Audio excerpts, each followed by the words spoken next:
phantom knocking on the door, coming in and going, "You know best, dude." The grumpy housemaid. It could be our channel.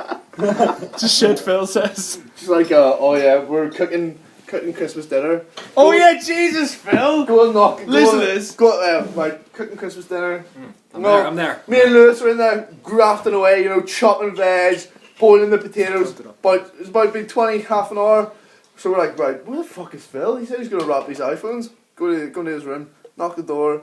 He's like, all you hear is like, something. So you hear something. You don't even know if it's a yes or no. No, that's a lie. What you heard was no. I didn't hear anything. You're not loud when you say anything. You said something, and then D went, "Did you say yes?" And then we didn't hear anything, so we came in. Yeah, we came in. He goes, "Will you fuck off, you weirdos? I'm having a wank."